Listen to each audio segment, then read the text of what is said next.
السلام علیکم۔ سید عبد المجید ندیم چینل میں آپ سب دوستوں کو خوش آمدید۔ عنوان پر خطاب فرما رہے ہیں حضرت علامہ سید عبد المجید ندیم شاہ صاحب رحمۃ اللہ تعالی علیہ۔ تو آئیے ہم سب مل کر حضرت شاہ صاحب کا یہ بیان سنتے ہیں۔ الحمد للہ نحمده ونستعینه ونستغفره ونؤمن به ونتوکل علیہ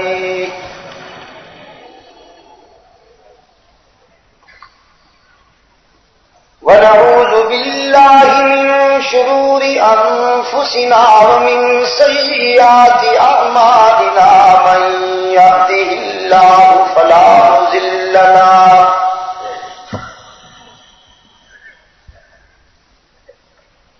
من يهده الله فلا مضل له ومن يضلل فلا هادي له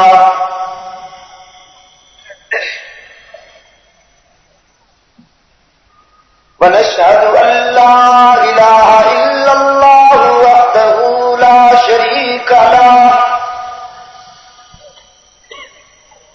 ونشهد أن سيدنا ومولانا محمدا عبده ورسوله المبعوث إلى الأسود والأحمر لتتميم مكارم الأخلاق ونشهد أن أمير المؤمنين وإمام المتقين وقاتل المشركين والمرتدين أبا بكر الصديق ولي الله ووصي رسول الله وخليفته بلا فصل أما بعد فأعوذ بالله من الشيطان الرجيم بسم الله الرحمن الرحيم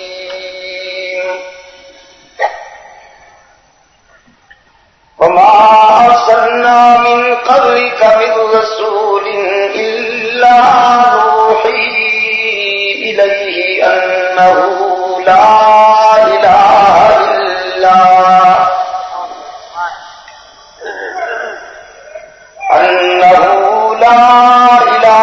إلا أنا فاعبدون صدق الله مولانا العظيم وصدق رسوله النبي الأمي الكريم ونحن على ذلك من الشاهدين والشاكرين والحمد لله رب العالمين۔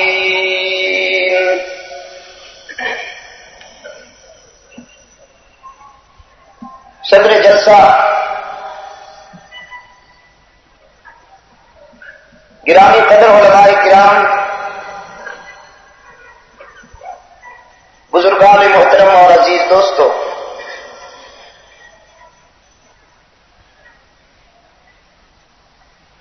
مقام مصطفیٰ کانفرنس کا یہ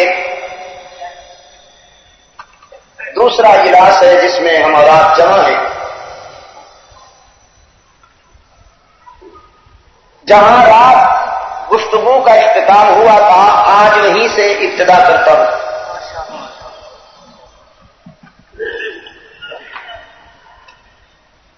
اگر گزشتہ شب کی گفتگو آپ کے ذہن میں ہے تو آپ کو یاد ہوگا میں نے عرض کیا تھا کہ انبیاء علیہ الصلوۃ والسلام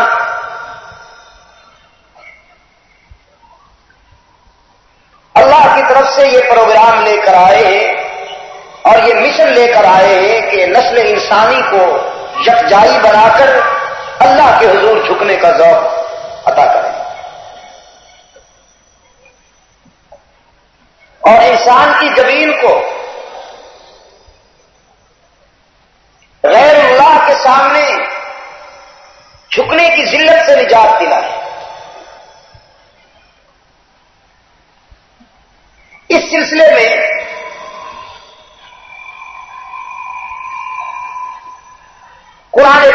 میں نے آپ کے سامنے چند ایک ایسے مقامات پیش کیے تھے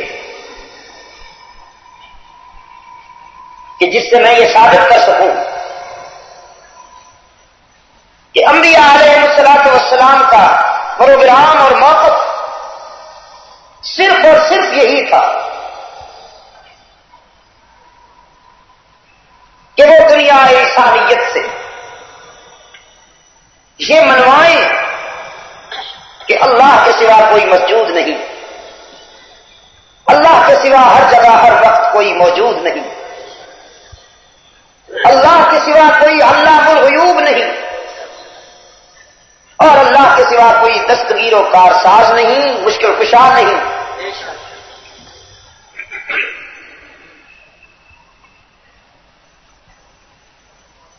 غالباً حضرت یوسف علیہ السلام کا خطاب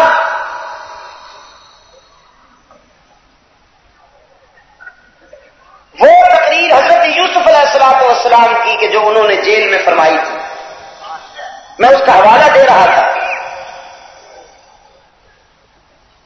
اور اس کا پس منظر بیان کر رہا تھا کہ ابن یعقوب علیہ السلام جیل میں کیوں پہنچے۔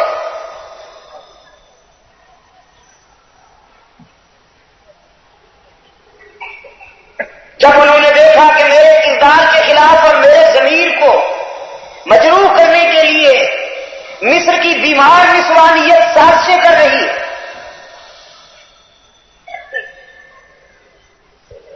تو اللہ سے انہوں نے التجا کی کہ آزادی بہت اچھی شے ہوتی ہے، لیکن جس آزادی میں انسان کا ضمیر اور کردار خطرہ محسوس کرے، اہل نظر اس آزادی پر قید کو ترجیح دیا کرتے ہیں۔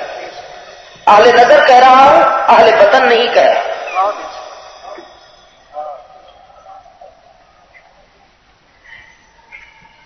اور مصر کی بیمار کی سوالیت کن سازشوں میں مصروف تھی؟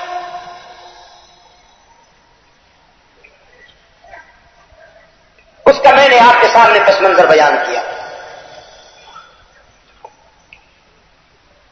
کہ وقال نسوة في المدينة امرأة العزيز تراود فتاها عن نفسه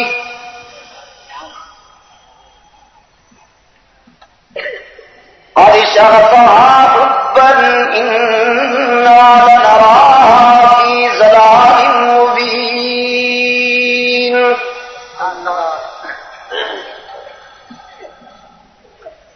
فلما سمعت بمكرهن أرسلت إليهن وأعتدت لهن متكئا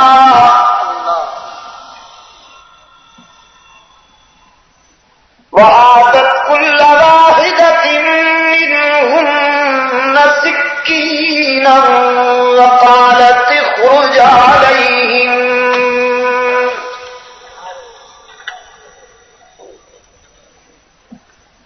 فلما رأينه أكبرنه وقطعن أيديهن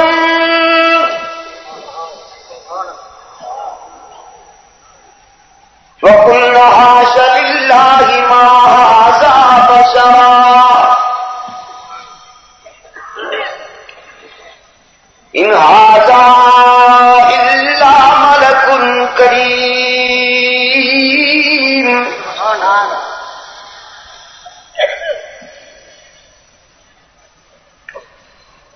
مصر کی کم نظر عورتوں نے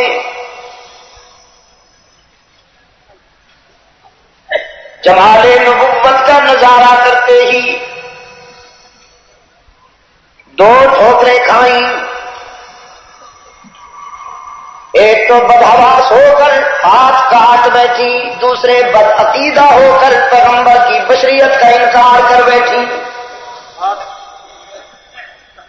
یاد ہے آپ کو؟ یا رات کی محنت چلی گئی؟ اپنی چھریوں سے اپنے ہاتھ کاٹے اور پھر قسمیں کھا کھا کے کہنے لگی ما ھذا بشرا، ہم نے تو سمجھا تھا کوئی انسان ہوگا، لیکن یہ کبھی بشر نہیں ہو سکتا. ان ھذا الا ملک کریم، یہ تو کوئی بہت بڑا نوری ہے. میں نے کہا پیغمبر کی بشریت کا انکار کرنا اور اپنی چھریاں اپنے اوپر چلانا، یہ دونوں مصری عورتوں کی یادگار ہے. یہ دونوں عمل اس جنس کی یادگار ہے.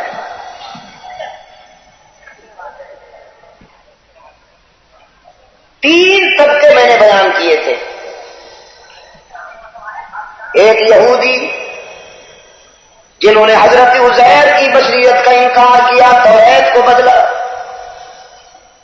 وقالت اليہود عزیر ابن اللہ.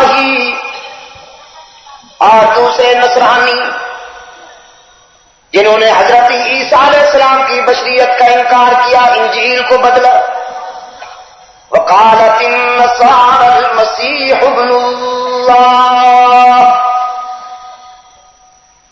اور تیسری یہ جنس، یہودیوں نے توریت کو بدلا، نصرانیوں نے انجیل کو بدلا. کہ یہ دونوں بدل سکتی تھی. کوئی قرآن کو بدل کے دکھائے نا. کائنات میں یہی ایک تو حقیقت ہے جو قیامت تک نہیں بدلے گی. قرآن 1400 سال کا ناگوار سفر کر کے بھی آپ کے سامنے بے داغ موجود ہے. 14 صدیاں گزر جانے کے باوجود اس کے شباب پہ بڑھاپا نہیں آیا، اس کی جوانی داغدار نہیں ہوئی. اسے بدلنے کی کوشش کی گئی، لیکن جو بھی اس چٹان سے ٹکرایا پاش پاش ہو گیا.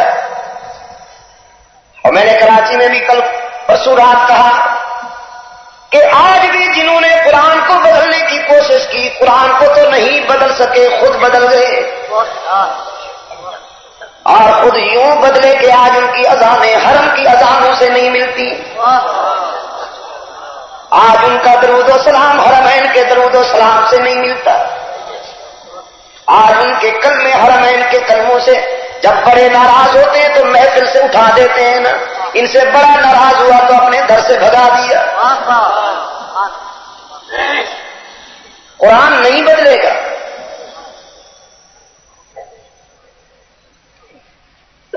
اس دورے میں جب میں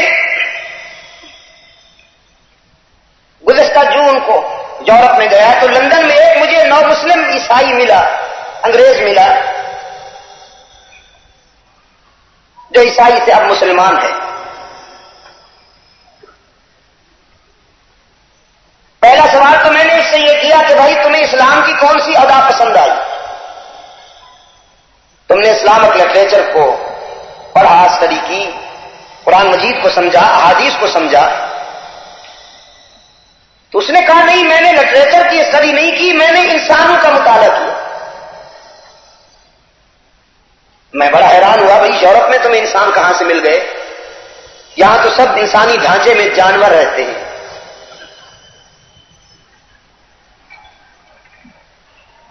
اور یہ بھی میں مشاہدے کے بعد عرض کر رہا ہوں، ایسی بات نہیں ہے. میں نے وہاں اس جنس کو جس حد تک تصور میں دیکھا ہے، تو یہ سنجیدگی سے کہہ رہا ہوں کہ وہ انسان نما جانور ہی ہے. کتا ان کے لیے جزو لازمی ہے. فیملی مکمل ہی نہیں ہوتی جب تک کہ کتا داخل نہ ہو. تو کتا ان میں سے، وہ کتے میں سے. اور یہ پوری دنیا میں واحد قوم میں نے دیکھی ہے کہ جنہوں نے گاڈ کو چھوڑا، ڈاگ کو پکڑا. چھوڑ بیٹھے تو گاڈ کو چھوڑ بیٹھے، اور اپنا لیا ہے تو ڈاگ کو اپنا لیا. میں نے اس سے کہا بھی تمہیں یہاں انسان کیسے مل گئے کہ تم نے ان کی اسٹڈی کی، انسانوں کا مطالعہ کیا؟ تو اس نے بتایا کہ یہاں میں برٹش پولیس میں پولیس مین تھا، میری ڈیوٹی تھی، اور ڈیوزبری میں تبلیغی جماعت کا اجتماع تھا. وہاں کئی دن اور کئی راتیں مجھے ان لوگوں کو قریب سے دیکھنے کا اتفاق ہوا.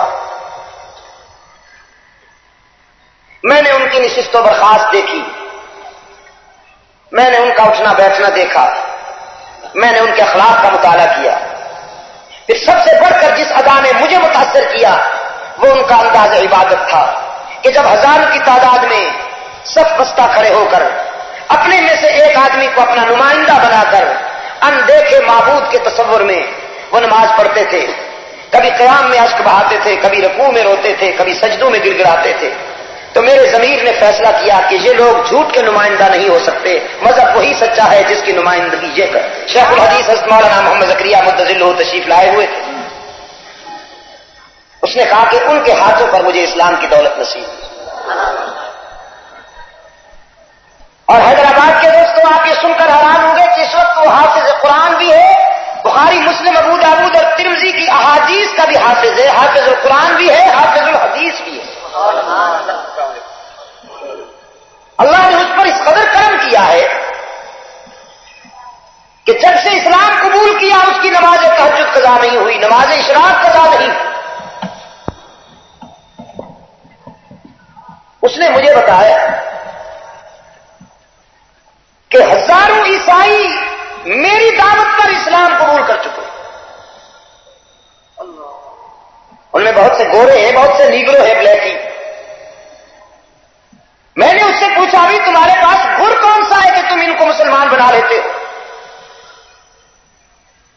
اس نے بتایا جب میں دعوت اسلام دینے کے لیے جاتا ہوں تو میرا طریقہ یہ ہوتا ہے کہ میں دائیں ہاتھ میں قرآن پاک لے لیتا ہوں، بائیں ہاتھ میں ان کی بائبل لے لیتا ہوں. ان کے پاس جا کے انہیں دعوت دیتا ہوں کہ یہ تمہارا بائبل ہے اور یہ رحمت عالم صلی اللہ علیہ وسلم پر اترنے والا قرآن ہے. اور آئیے موازنہ کرتے ہیں. تمہارا یہ دعویٰ ہے کہ انگریز پر آج تک کوئی حکومت نہیں کر سکا، انگریز نے پوری دنیا پر حکومت کی. تم اپنے آپ کو ناقابل تسخیر سمجھتے ہو، لیکن صورتحال یہ ہے کہ تم اپنی بائبل کو تبدل و تغیر سے نہیں بچا سکے ہو. بائبل کے پرانے نسخے لے آ کر اس کے ساتھ موازنہ کرو اور ملاؤ. جملے بدلے ہوئے ملیں گے، عبارت بدلی ہوئی ملے گی، مضامین بدلے ہوئے ملیں گے، الفاظ بدلے ہوئے ملیں گے. پرانے ایڈیشن کو نئے ایڈیشن کے ساتھ اگر ملاؤ تو واضح ڈفرنس ملے گا. لیکن یہ آمنہ کے لال پہ اترنے والا قرآن آسمانی کتابوں میں یوں کھڑا ہے جیسے بارات میں دولہا کھڑا ہو. اس میں کوئی تبدیلی دکھاؤ، اس میں کوئی تغیر دکھاؤ. بائبل وہ ہے جس کی تم حفاظت کرتے ہو اور قرآن وہ ہے جو ہماری حفاظت کرتا ہے. میں اپنے قراء حضرات اور حفاظ حضرات سے کہا کرتا ہوں جو انتہائی نامساعد حالات میں اور مشکلات میں قرآنی تعلیم کی شمع جلائے ہوئے ہیں اور نسل نو کے سینے میں قرآن کے انوار و تجلیات اتار رہے ہیں، وہ ہمارے محسن ہیں، اللہ انہیں جزائے خیر عطا فرمائے. لیکن کبھی بھولے سے بھی یہ نہ سوچے کہ قرآن کی وہ حفاظت کر رہے ہیں، بخدا قرآن ہماری حفاظت کر رہا ہے. یہی تو اس کتاب زندہ کا اعجاز ہے کہ جو اس سے وابستہ ہو جائے وہ بھی محفوظ ہو جاتا ہے. حضرت شاہ عبد العزیز رحمۃ اللہ علیہ کے پاس ایک پادری بائبل لے آیا، کہنے لگا عبد العزیز آج فیصلہ ہو جائے کہ اس کی کتاب سچی ہے کہ اس کی کتاب جھوٹی ہے. میں بائبل لایا ہوں، تم قرآن لاؤ. آپ جلاتے ہیں، دونوں کتابوں کو ڈالتے ہیں، جس کی کتاب جھوٹی ہوگی جل جائے گی، جس کی کتاب سچی ہوگی نہیں جلے گی. حضرت شاہ ولی اللہ رحمۃ اللہ تعالی علیہ کے فرزند حضرت مولانا شاہ عبد العزیز رحمۃ اللہ تعالی علیہ فرمانے لگے پادری سے تمہارا چیلنج تو مجھے منظور ہے لیکن ذرا سی ترمیم کرتا ہوں. نہ اکیلے بائبل کو آگ میں ڈالتے ہیں نہ اکیلے قرآن کو، یہ تو وفا کے خلاف ہے. تم بائبل کو سینے سے باندھ لو، میں قرآن کو سینے سے باندھ لیتا ہوں، پھر آپ جلاتے ہیں. تم اپنی کتاب سمیت چھلانگ لگاؤ، میں اپنی کتاب سمیت چھلانگ لگاتا ہوں. جس کی کتاب جھوٹی ہوگی وہ کتاب سمیت جل جائے گا اور جس کی کتاب سچی ہوگی وہ کتاب سمیت نکل آئے گا. پادری کہنے لگا ایم سوری مسٹر شاہ، میں بائبل کو فائر پروف مٹیریل لگا کے آیا تھا، باڈی کو تو نہیں لگا کے آیا. قرآن پاک کا اعجاز یہی ہے کہ جو فرد یا جو قومیں اس سے وابستہ ہو جائیں وہ بھی محفوظ ہو جاتی ہے. اس کا ایک ایک حرف ڈھال ہے ملت کے. اگر آپ مجھے اجازت دیں تو کہہ دوں کہ یہ سفلی فطروں سے بھی بجاتا ہے، اور جب ہمارے بد کرداری اور ہمارے کرتوت کی وجہ سے اللہ کا غضب مچلتا ہے تو بھی قرآن ہی کی وجہ سے وہ رحمت میں بدل جائے. اللہ نے اپنے محبوب کی یہ شان بیان کی کہ ما کان اللہ لیعذبہم وانت فیہم. محبوبم میں اس قوم پر کیسے اپنا غضب نازل کروں جس میں آپ موجود ہیں. اور یہ قرآن کا بھی اعجاز ہے. قرآن ہماری حفاظت کرتا ہے. اس نے کہا جب میں یہ تجزیہ کرتا ہوں، جب یہ موازنہ کرتا ہوں، تو پھر جن کے مقدر میں ہوتا ہے انہیں اسلام نصیب ہو جاتا ہے، اور جو اسلام قبول نہیں کرتے ماننا انہیں بھی پڑتا ہے کہ جو بات اس کتاب میں ہے وہ اور کسی کتاب میں. پھر یہ بھی کہ قرآن پاک ہی وہ کتاب ہے کہ جو انسان کے سینے میں محفوظ ہو جاتی ہے. دنیا کی اور کوئی کتاب نہیں جو اس بے تکلفی سے انسان کے دل و نگاہ میں ڈیرے لگائے جس بے تکلفی سے قرآن ڈیرے لگاتا ہے. حضرت مولانا محمد الیاس رحمت اللہ تعالی علیہ کو اللہ تعالی اپنے جوار رحمت میں دائمی بسیرا عطا کریں، اور حق تعالی ان کی روح کو دائمی سکون نصیب فرمائیں. حیدرآباد کے دوستوں، آنکھوں سے دیکھ کے آیا ہوں، لندن سے فرینکفرٹ اور کوپن ہیگن اور اسکاٹ لینڈ جہاں گیا ہوں، محمد الیاس کے تبلیغی مجاہدین مجھے ہر جگہ ملے. آج ان کی کوششوں سے چرچ مسجدیں بن رہی ہیں. جہاں گھنٹے بجتے تھے اب وہاں اذانیں گونج رہی ہیں، جہاں بائبل پڑھی جاتی تھی وہاں قرآن پڑھا جا رہا ہے. بہترین تعلیمی ادارے ہیں وہاں جہاں مسلمان بچوں کے دل و نگاہ کی تعمیر ہو رہی ہے قرآنی تعلیمات سے. تو میں یہ کر رہا تھا کہ یہودیوں نے توریت کو بدلا، عیسائیوں نے انجیل کو، اور مصر کی گمراہ جنس نے حقیقت کو بدلا کہ حضرت یوسف علیہ الصلوۃ والسلام کی بشریت کا انکار کیا.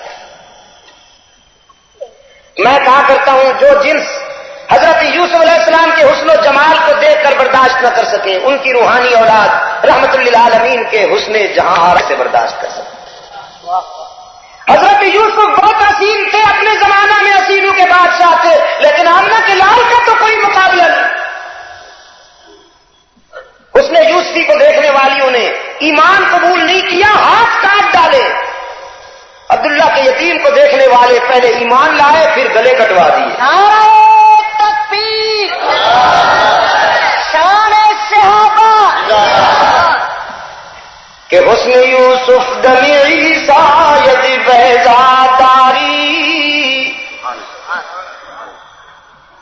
حضرت یوسف تو حسین تھے اور عبداللہ کا یتیم تو احسن ہے. وہ شریف تھے، یہ اشرف ہے. حسن یوسف دم عیسیٰ ید بیضاداری. آج خوبا ہم دارند تو تنہا داری.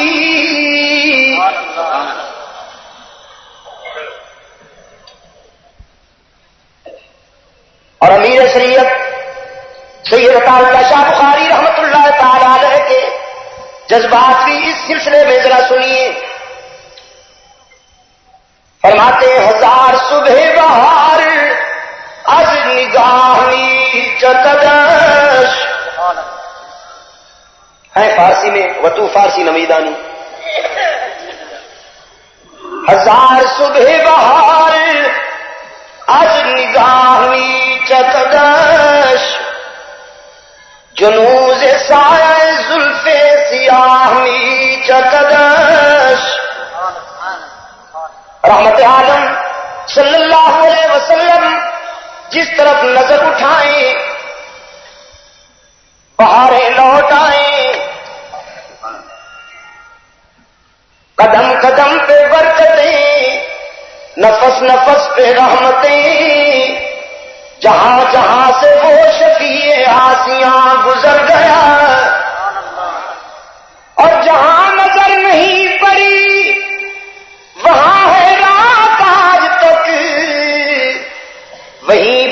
سحر ہوئی جہاں جہاں گزر گیا، ہزار صبح بہار از نگاہ می چکدش، جنوز سایہ زلف سیاہ می چکدش، چمن چمن گل نسری زے عکس رخری زد، سبت سبت گل خندان زے راہ می چکدش،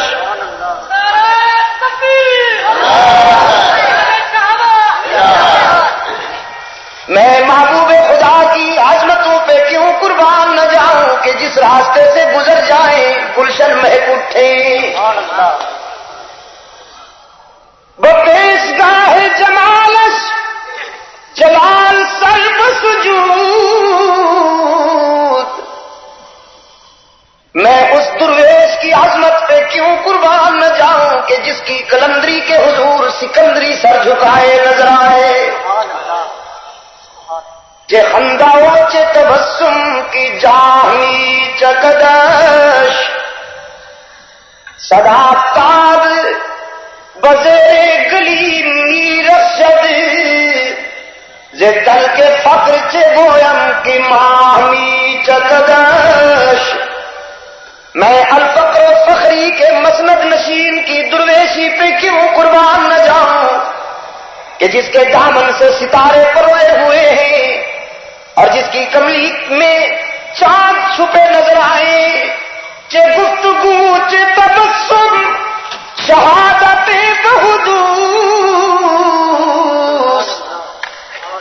میں اس کے لبوں سے نکلنے والے ہر قول پہ کیوں قربان نہ جاؤں کہ جو اوپر دیکھ کے بولے تو قرآن بنتا جائے، جو سر بغریبا ہو کے بولے تو حدیث بنتی جائے۔ یوسف بہت حسین تھا علیہ السلام، لیکن رحمت عالم صلی اللہ علیہ وسلم کے حسن کا تو کوئی مقابلہ نہیں ہے نا دوستو، کہ جو جنس حسن یوسفی کو دیکھ کر اپنا ذہنی بیلنس بحال نہ رکھ سکے، وہ حسن مصطفی کو دیکھ کر کیسے بیچارے اپنے آپ کو قابو میں رکھ سکے۔ جناب یوسف علیہ السلام نے التجا کی، رب السجن احب الی مما یدعوننی الیہ، خدا بندہ آزادی میں میرا کردار خطرے میں نظر آتا ہے، مجھے قید عطا کر۔ رب العالمین نے فرمایا فاستجاب لہ، ہم نے اپنے پیغمبر کی التجا قبول کی، فصرف عنہ کیدہن،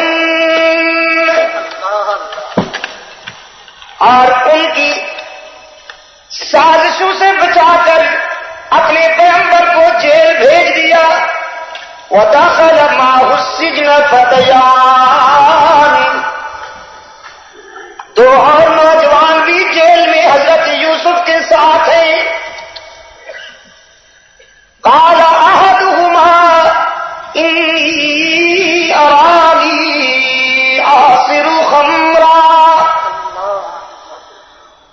وقال الاخر انی ارانی احمل فوق رأسی خبزا تأكل الطير منه نبئنا بتأويله إنا نراك من المحسنين۔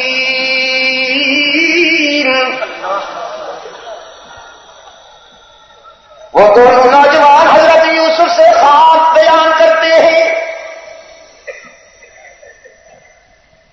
ایک نے کہا میں نے خواب میں دیکھا ہے انگور نچوڑ رہا ہوں، دوسرے نے کہا میں نے خواب میں دیکھا ہے کھانا سر پہ اٹھا کے جا رہا ہوں، پرندے وہیں سے کھا رہے ہیں۔ تو روشن چہرے والے ذرا آپ تعبیر بتائیے ہمارے ان خوابوں کی کیا تعبیر ہو سکتی ہے؟ حضرت یوسف علیہ السلام نے جواب دیا، لا یأتیکما طعام ترزقانی الا نبأتکما بتأویلہ قبل ان یأتیکما. تمہارے خوابوں کی تعبیر دوپہر کا کھانا آنے سے پہلے بتاتا ہوں، بیفور لنچ بتاتا ہوں، لیکن میری زبان سے اپنے خوابوں کی تعبیر سن کر کہیں تمہارا ذہنی توازن خراب نہ ہو جائے، کہیں تمہیں ذہنی روگ نہ لگ جائے. یہ جو تعبیر بتاؤں گا نا تو مجھے کہیں علام الغیوب نہ سمجھ بیٹھنا کہ دیکھو جی پیغمبر علم غیب جانتا ہے کہ نہیں جانتا، کتنے دور کی کوڑی لایا. فرمایا تمہارے خوابوں کی تعبیر علم غیب کے زور سے نہیں بتاؤں گا. ذالکما مما علمنی ربی، اپنے اللہ کے عطا کردہ علم کے ذریعے بتاؤں گا. حیدرآباد کے دوستو، آپ نے اندازہ کیا نبی کی دیانت کتنی بے داغ ہے.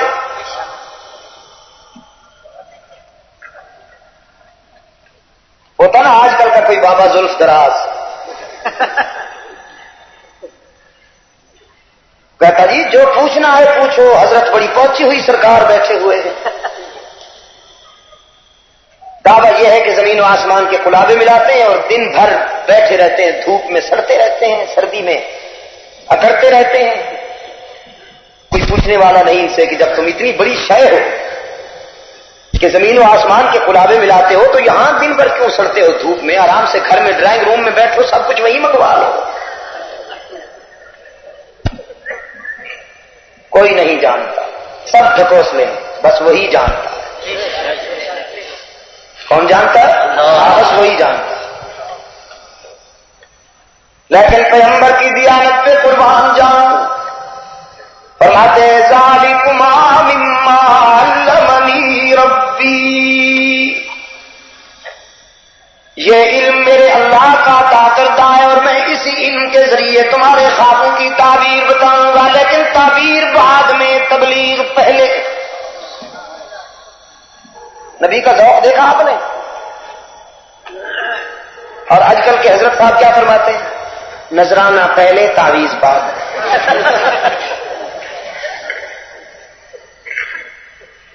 5 روپے والا تعویذ دوں، 10 روپے والا دوں، 50 والا دوں، 125 والا دوں، 1000 والا دوں، کروڑا والا دوں، کرونا والا دوں. کچھ لے کے آئے ہو تو کچھ لے کے جاؤ گے نا، خالی ہاتھ آئے ہو تو خالی ہاتھ جاؤ. پتہ نہیں یہ کس سپارے کی آیت کا ترجمہ ہے. لیکن پیغمبر کی عظمت پہ قربان جاؤں. اللہ کا نبی کہتا ہے تعبیر بعد میں، تبلیغ.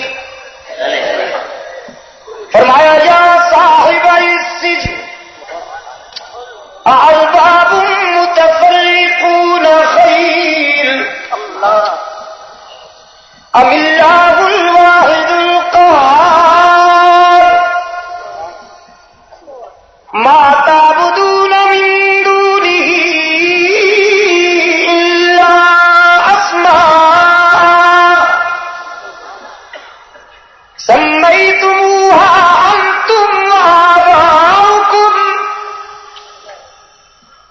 اے جیل کے رفیقو، پہلے ذرا یہ بتاؤ سر کس کے آگے جھکانا چاہیے؟ مسجود ایک ہے یا کئی؟ یا صاحب السجن. 2 مقامات ہیں قرآن پاک میں حیدرآباد کے روشن ضمیروں، عزیز نوجوانوں. 2 مقامات جہاں پیغمبر نے اپنے ساتھ بیٹھنے والوں کو صاحب کہا. ایک یہاں جیل کی تنہائیوں میں حضرت یوسف نے اپنے ساتھ بیٹھنے والوں کو صاحب کہا، اور ایک غار ثور کے خلوت نشین نے اپنے یار غار کو صاحب کہا. لیکن قرآن کی بلاغت کے صدقے جاؤں، جب حضرت یوسف نے کی رودات بیان ہوتی ہے تو ارشاد ہوتا ہے یا صاحب السجن، اے جیل کے دوستو. لیکن جب رحمت عالم صلی اللہ علیہ وسلم اپنے یار کو صاحب کہتا ہے تو وہاں اذ یقول لصاحب الغار نہیں، اذ یقول لصاحب ہی. اور یہ جو ہی کی ضمیر ہے یہ راجع ہے نبوت و رسالت کی طرف. حضرت یوسف فرماتے ہیں اے جیل کے دوستو، اور رحمت عالم فرماتے ہیں اے میرا دوست. تو کچھ فرق محسوس ہوا؟ جو حضرت یوسف علیہ السلام کے ساتھ بیٹھے تھے ان کی رفاقت منسوب ہے سجن کی طرف، اور جو غار ثور کی خلوتوں میں محبوب کو گود میں سلائے بیٹھا تھا اس کی رفاقت منسوب ہے نبوت کی طرف. یہی وجہ ہے کہ جو جیل میں بیٹھے تھے پیغمبر کے ساتھ، چونکہ ان کی رفاقت عارضی تھی اور وقتی تھی، وہ بچھڑ گئے.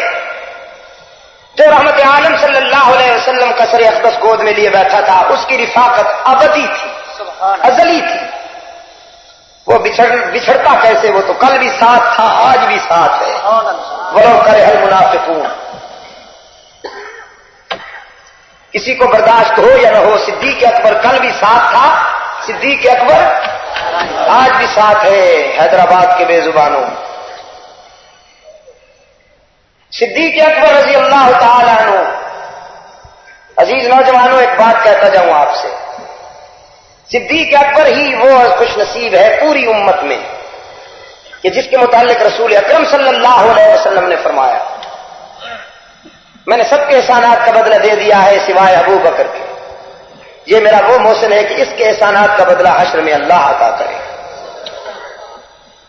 اس لیے کہ ابو بکر نے اس وقت اقرار کیا جب ساری دنیا انکار کر رہی تھی، جب ہر طرف سے دشمنی کے طوفان اٹھ رہے تھے. صدیق نے دوستی کا حق ادا کیا. حضور کے مشن کو ضرورت ہوئی تو صدیق اکبر نے اپنا گھر بار لٹا دیا. حضور اکرم صلی اللہ علیہ وسلم مہاجر بن کے جانے لگے تو صدیق اکبر نے کندھوں پہ اٹھایا. آج صدیق اکبر کا حریف بد نصیب وہ یہ کہتا ہے کہ اگر نبوت کو ابو بکر نے اٹھا لیا تو کون سی بات ہوئی؟ اگر نبوت نے اونٹنی پہ بھی تو سواری کی، خچر پہ بھی تو سواری کی. اس بد نصیب کو یہ معلوم نہیں، یہ بصیرت سے محروم ہے. ہر چیز جہاں رسول نے قدم رکھا وہ اپنی جنس میں ممتاز ہوگا. یہ ہمارا ایمان ہے، ہر نمک حلال مسلمان کا ایمان ہے کہ حضور جس خچر پہ سوار ہوئے ہیں وہ اپنی جنس میں ممتاز ہے. حضور نے جس اونٹنی پر قدم رکھے وہ قیامت تک کے لیے تمام اونٹنیوں میں ممتاز ہے، اور حضور نے جس انسان کے کندھوں پہ قدم رکھے ہیں وہ انبیاء کے بعد پوری انسانیت میں ممتاز. اور میرے عزیز دوستو، قرآن پاک کا ایک اور لطیف اشارہ بھی قابل غور کہ جب صدیق اکبر رضی اللہ تعالیٰ عنہ گود میں رحمت عالم صلی اللہ علیہ وسلم کا سر رکھے ہوئے ہیں، اللہ کی امانت کو سنبھالے بیٹھے. تقسیم ہے نا. رسول اکرم نے اپنی امانتیں حضرت علی رضی اللہ تعالیٰ عنہ کے سپرد کی تھی، اللہ نے اپنی امانت ابو بکر کے سپرد کی. مجھے کھڑے ہونے والے دوستوں کی تکلیف کا بہت زیادہ احساس ہے، لیکن شاید اس لیے میں بھی کھڑا ہوں. میرے عزیز دوستو، کیا کر رہا تھا میں کہ جناب صدیق اکبر رضی اللہ تعالیٰ عنہ جب گود میں رحمت عالم صلی اللہ علیہ وسلم کا سر اقدس لیے ہوئے اللہ کی امانت سنبھالے بیٹھے ہیں. ہاں تو میں عرض کر رہا تھا اللہ کی تقسیم ہے. رسول اکرم صلی اللہ علیہ وسلم نے اپنی امانت حضرت علی کے سپرد کی، اللہ نے اپنی محبوب امانت صدیق اکبر کے سپرد کی. حضرت علی رضی اللہ تعالیٰ عنہ رسول اللہ کے بستر پہ سو رہے ہیں، میں ان کی خوش قسمتی پہ بھی قربان جاؤں، لیکن صدیق اکبر کی گود نبوت کا بستر بنی ہوئی ہے. حضرت علی رسول کے بستر پہ سو رہے ہیں اور رسول اللہ صدیق کی گود میں آرام فرما رہے ہیں. ابن حجر اسقلانی فرماتے ہیں کہ ان القرآن یفتح فی الرحل. ابو بکر کی گود میں پیغمبر کا چہرہ یوں لگ رہا تھا جیسے رحل میں قرآن کھلا ہوا. جناب علی المرتضیٰ رضی اللہ تعالیٰ عنہ بے شک خوش نصیب ہے کہ انہیں رسول اکرم صلی اللہ علیہ وسلم نے بیٹی دی ہے، لیکن صدیق اکبر وہ خوش نصیب ہے کہ جس نے رسول کو بیٹی عطا کی ہے۔ حضرت علی رضی اللہ تعالیٰ عنہ ساری زندگی حضور کے گھر سے کھاتے ہوئے نظر آتے ہیں، صدیق اکبر پیغمبر کے قدموں پہ سب کچھ لٹاتے ہوئے نظر آتے ہیں۔ آج بھی اگر حضرت علی کو پانا ہو تو نجف اشرف میں جانا پڑتا ہے، صدیق اکبر کو پانا ہو تو رسول اللہ کے پہلو میں جانا ہوتا ہے۔ یہ اللہ کی تقسیم ہے۔ میرے عزیز دوستو، قرآن پاک کا ایک اور اشارہ قابل غور ہے کہ جب حضرت صدیق اکبر رضی اللہ تعالی عنہ سانپ کے ڈسنے سے متاثر ہو کر آنکھوں سے پانی ٹپکتا ہے تو رسول اکرم صلی اللہ علیہ وسلم فرماتے ہیں ما یبکی کا یا ابا بکر، ابو بکر آپ کو کس نے رلایا؟ عرض کیا لدغنی حیا، آقا سانپ نے ڈس دیا ہے۔ تو رحمت عالم صلی اللہ علیہ وسلم فرماتے ہیں ابو بکر دشمن دو محاذوں پر ڈٹا ہوا ہے، ایک دشمن یہ ہے جو جان کا ہے، اور کچھ دشمن غار کے دہانے پہ کھڑے ہیں، وہ ایمان کے ہیں۔ تو جانی دشمن کے حملے کا ڈیفنس تو میں کرتا ہوں کہ لعاب دہن نکالا اور پیغمبر اقدس صلی اللہ علیہ وسلم نے صدیق اکبر کے پاؤں کی مار گزیدہ جگہ پہ لگایا، نہ زہر رہی اور نہ زہر کے اثرات رہے۔ فرمایا جو دشمن اوپر کھڑے ہیں ان کا علاج اب اوپر والا ہی کرے۔ رب کائنات نے فرمایا لا تحزن ان اللہ معنا الا تنصروه فقد نصره الله اذ اخرجه الذين كفروا ثاني اثنين اذ هما في الغار اذ يقول لصاحبه لا تحزن ان الله معنا۔ میرے محبوب اپنے رفیق سے کہہ دیجئے وہ دو کیوں گھبرائیں جن کا تیسرا پروردگار ہو۔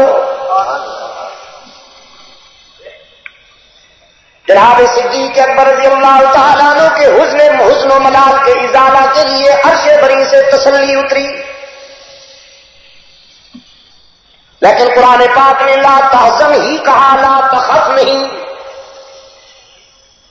لا تخف اس وقت کہتا ہے قرآن جب اپنی جان کا فکر ہو، اور لا تحزن اس وقت کہتا ہے جب ماں کو بیٹے کا اندیشہ ہو، بیٹے کو باپ کا اندیشہ ہو، دوست کو دوست کا اندیشہ ہو۔ حضرت کلیم کی والدہ جب اپنے لفظ جگر کو لیے ہوئے ہیں تو رب العالمین نے فرمایا اوحینا الی ام موسیٰ ان ارضعیہ، ہم نے موسیٰ کی والدہ کی طرف بات پہنچائی، گھبرانے کی ضرورت نہیں، اپنے بیٹے کو دودھ پلاتی جاؤ۔ خدا بندہ فرعونی خنجر بے دریغ پھر رہا ہے، کہیں میرا لال بھی خطرے میں نہ پڑ جائے۔ رب العالمین نے فرمایا فَإِذَا خِفْتِ عَلَيْهِ فَأَلْقِيهِ فِي الْيَمِّ، جب کوئی ایسی خطرے کی بات سامنے آ جائے تو لفظ جگر کو دریا میں ڈال دیجئے۔ بھئی یہ بھی خوب ہے، خنجر سے بچانے کے لیے دریا میں ڈال دو تو دریا میں بچ جائے گا، یہ تو جرم دوہرا ہو گیا۔ ایک تو یہ کہ میں خود دریا میں ڈالوں، اس جرم میں پکڑی جاؤں کہ اس نے اپنے بیٹے کو دریا میں ڈالا ہے، میری جان بھی خطرے میں، لخت جگر کی جان بھی خطرے میں۔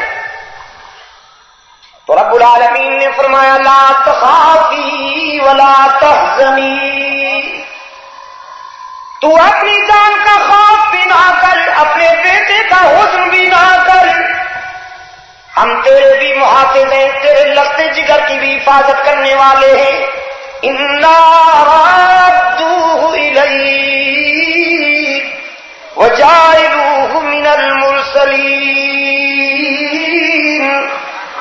ہم اسے گھما پھرا کے تیرے پاس لائیں گے، تیری گود میں سلا کر تیرا دودھ پلائیں گے، اور پھر اس کے سر پہ رسالت کا تاج بھی سجائیں گے۔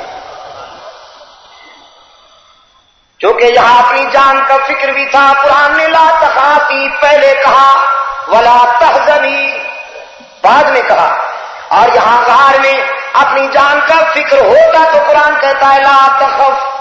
صدیق اکبر کو اپنی جان کا خوف چونکہ تھا ہی نہیں، اگر کوئی اندیشہ تھا تو اپنے محبوب کے بچھڑ جانے کا تھا کہ سانپ نے ڈس لیا، اور سانپ کا ڈسنا مہلک ہوا کرتا ہے، کہیں اس مرحلے پر محبوب مجھ سے جدا نہ ہو جائے۔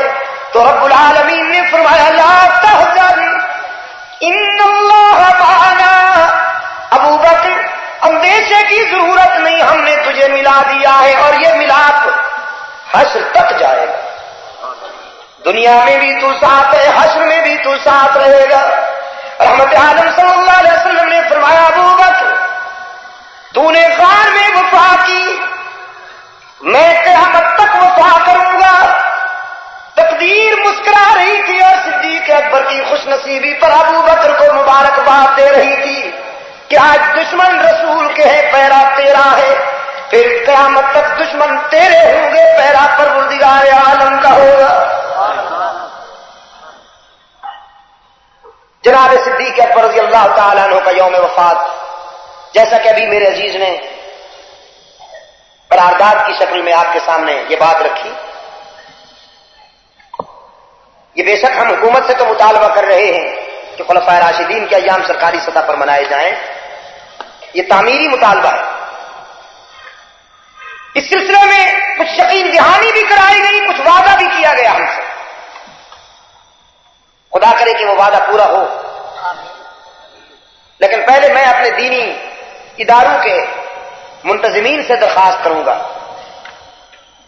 کہ یوم صدیق اکبر کے موقع پر کم از کم وہ تو اپنے ہاں چھٹی کر دیں، تاکہ طلباء کو تو پتہ چلے کہ آج یوم وفات صدیق اکبر ہے۔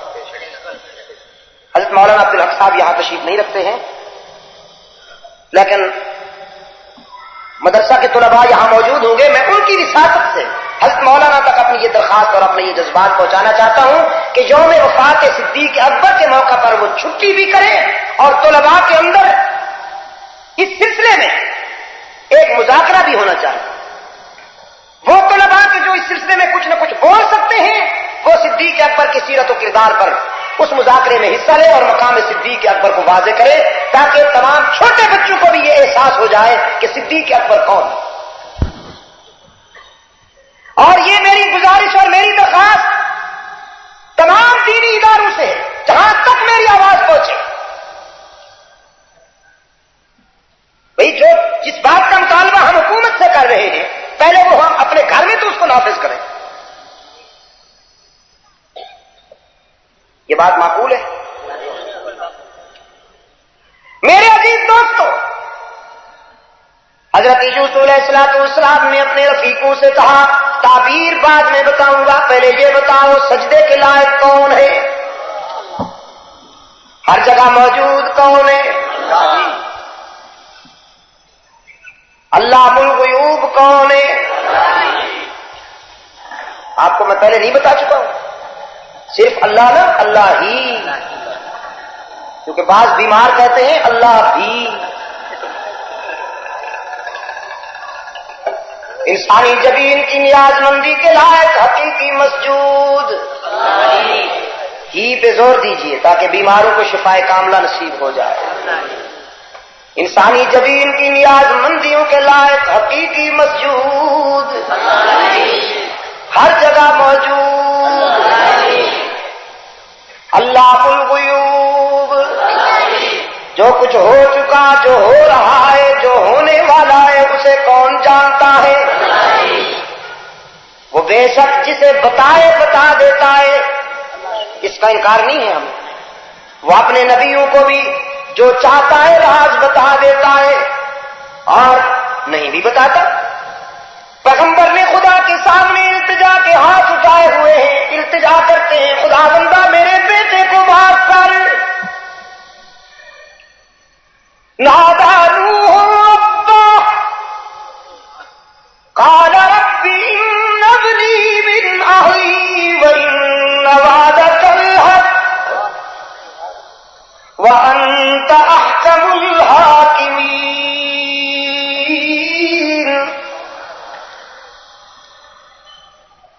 طوفان میں ڈوبتے ہوئے کنعان کو دیکھ کر حضرت نوح علیہ السلام نے اشکبار ہو کے التجا کی، خدا بندہ میرے بیٹے کو بچا لے، چونکہ تیرا وعدہ تھا کہ میری آل میں سے کسی کو ہلاک نہیں ہونے دیا جائے گا۔ رب العالمین نے فرمایا انہ لیس من اہلک، یہ کنعان آپ کی اہل میں سے نہیں، اس لیے کہ انہ عمل غیر صالح، یہ آپ کا بیٹا تو ہے لیکن اہل میں سے نہیں، آپ کا خون تو ہے لیکن آپ کی اہل میں سے، اس لیے کہ اس کا عقیدہ آپ کے عقیدے سے جدا ہے، اس کا کردار آپ کے کردار سے مختلف ہے۔ انبیاء کی نسل، صلحاء کی نسل، اولیاء کی نسل خون کی بنیاد پر نہیں چلا کرتی، عقیدے اور کردار کی بنیاد پہ چلتی ہے۔ اب آگے سنیے جو میں کہنا چاہتا ہوں کہ لا تسألنی ما لیس لک بہ علم، جس راز کا آپ کو پتہ نہیں اس کے متعلق لب کشائی کی بھی اجازت نہیں۔ ما لیس لک بہ علم،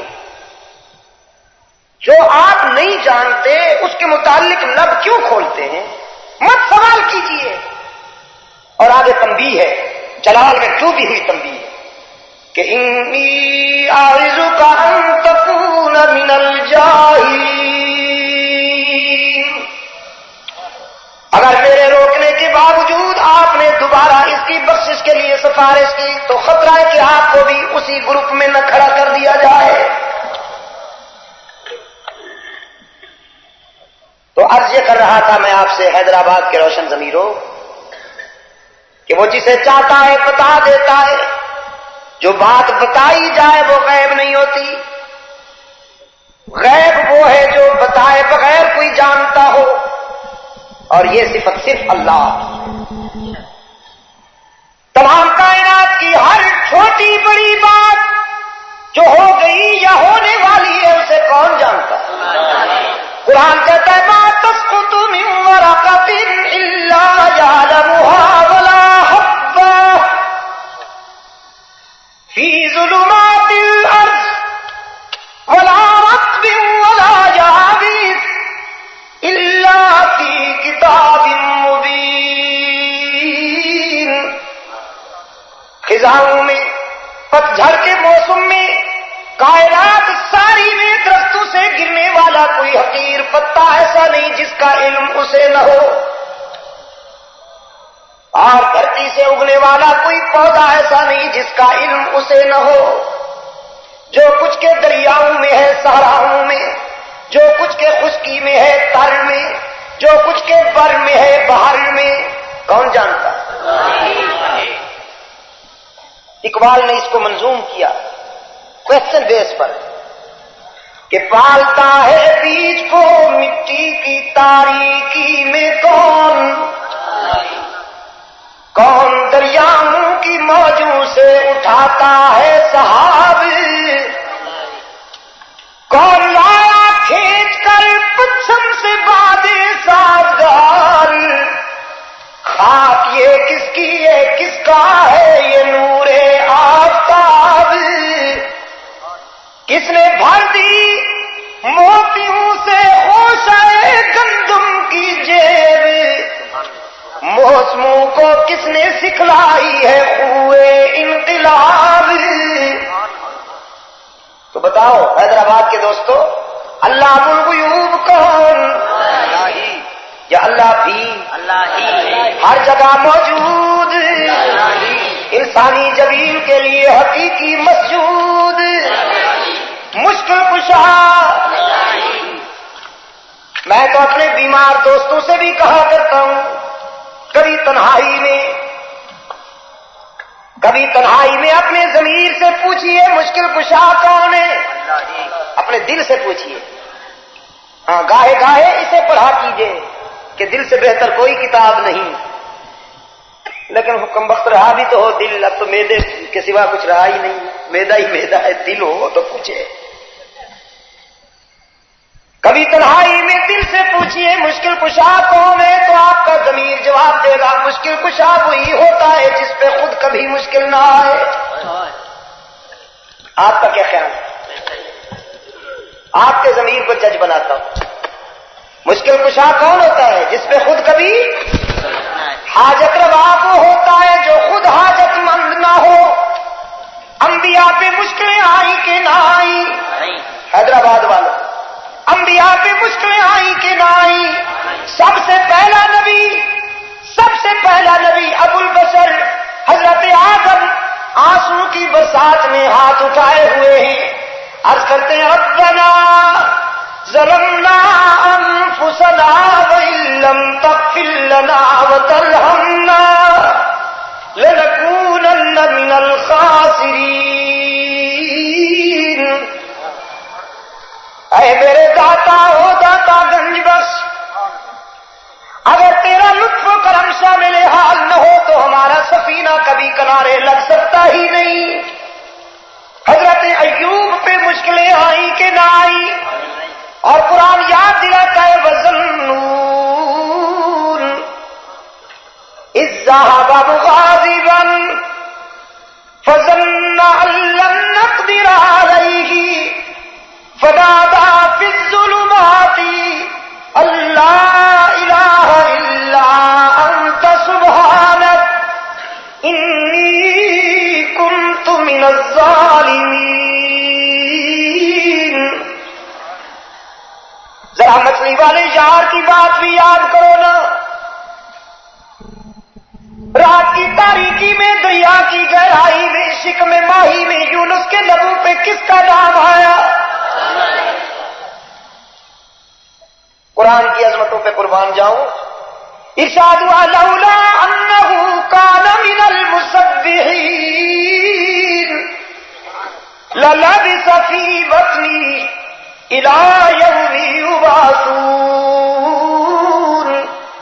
اگر میرا یونس شکم ماہی میں دریا کی گہرائی میں رات کی تاریکی میں مجھے یاد نہ کرتا، یونس کے لبوں پر اللہ کا نام نہ آتا تو قیامت تک وہیں رہتا، مچھلی کے پیٹ میں ہی رہتا، میرے سوا کوئی یونس کی مشکل حل نہیں کر سکتا تھا۔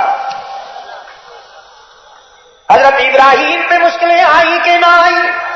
جناب یوسف پہ، حضرت یعقوب پہ، خود رحمت عالم صلی اللہ علیہ وسلم پہ مشکلیں آئی کہ نہ آئی؟ سب سے زیادہ آئی، جزاک اللہ، سب سے زیادہ آئی۔ میرے آقا فرماتے ہیں راہ حق میں جتنے دکھ مجھے اٹھانا پڑے ہیں، جس قدر اذیتوں کا مجھے سامنا کرنا پڑا ہے، اگر ان میں سے کچھ اذیتیں اور کچھ دکھ پوری کائنات انسانی میں تقسیم کیے جائیں تو لوگ فرد وحشت میں جنگلوں کی طرف چیختے ہوئے بھاگ جائیں، آبادیاں خالی ہو جائیں اور لوگ تڑپ تڑپ کے مر جائیں، لیکن پیغمبر کا ظرف ہے کہ وہ برداشت۔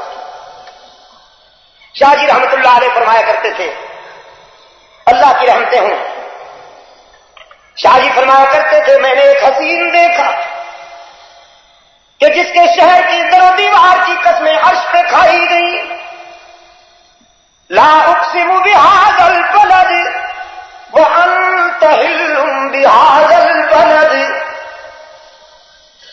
شاہ جی فرماتے تھے میں نے ایک حسین دیکھا کہ جس کے زلفوں کی مستی راتوں کا اندھیرا بن گئی، جس کی جبین کی طلعت صبح کا سویرا بن گئی۔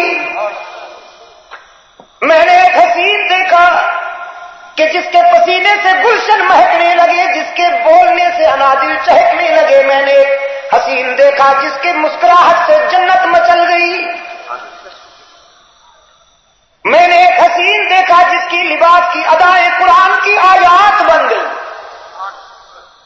کبھی یا ایھا المزمل، کبھی یا ایھا المدثر۔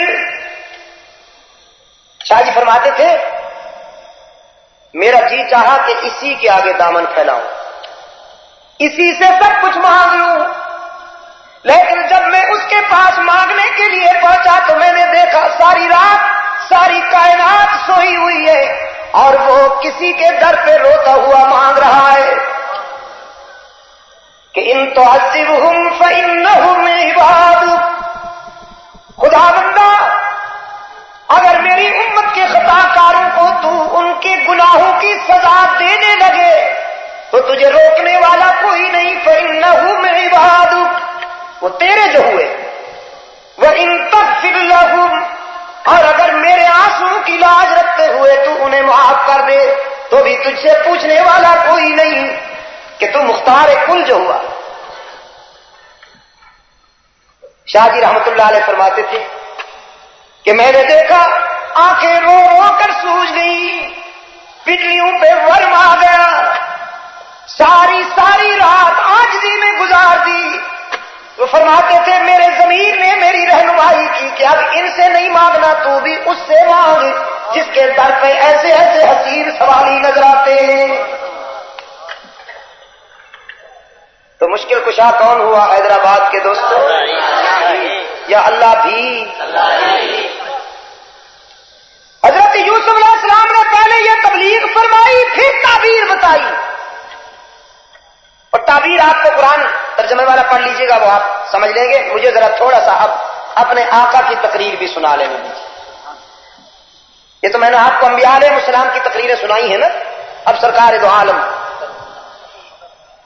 فاران کی بلندیوں پر سرکار دو عالم صلی اللہ علیہ وسلم چادر ہلا رہے، وہ صاحب کردار انسان کہ جس کی تردامنی پہ اللہ کے فرشتے بھی وضو کریں۔ چادر عرب سوسائٹی میں اس وقت ہلائی جاتی تھی جب کوئی خطرناک خبر سنائی جانے والی، جب کوئی چادر ہلایا کرتا تھا، اور علاقے کی اپنی اپنی ادائیں ہوتی، لوگ جمع ہوتے تھے اس کے ارد گرد کے، پتہ نہیں کیا کہنے والا ہے۔ آج رحمت عالم صلی اللہ علیہ وسلم چادر ہلا رہے تھے، کبھی نہیں ہلائی تھی، پہلی مرتبہ ہلا رہے تھے۔ لوگ دوڑے ہوئے آئے، پورا مکہ جمع ہو گیا، اور یہ جو بڑے بڑے تھے عمائدین شرک تھے، یہ جو وڈیرے تھے، یہ تو بالکل قریب رہتے تھے۔ یہ جو صفا کی بلندی ہے، صفا کی پہاڑی ہے، اس کے قریب ہی ابو جہل کا گھر تھا، جہاں اب لیٹرینز بنائے گئے ہیں، بیت الخلا بنائے گئے ہیں، ابو جہل کی کوٹھی یہیں تھی۔ حج کے موقع پر ہمارا ایک بوڑھا بزرگ تھا، گرمی شدید ہوتی تھی، دھکا پیٹ بہت ہوتی تھی، رش ہوا کرتا تھا، لیکن وہ حوائج ضروریہ کے لیے وہیں جاتا تھا۔ میں نے ایک دن اس سے کہا بابا یہ تمہیں کیا شوق ہے وہاں جانے کا؟ یہاں تمہارا اپنا فلیش سسٹم ہے، کمرے میں سارا انتظام ہے، تم وہاں دھکے کھاتے ہو، پسینہ پسینہ ہو کے آتے ہو، کیا بات ہے؟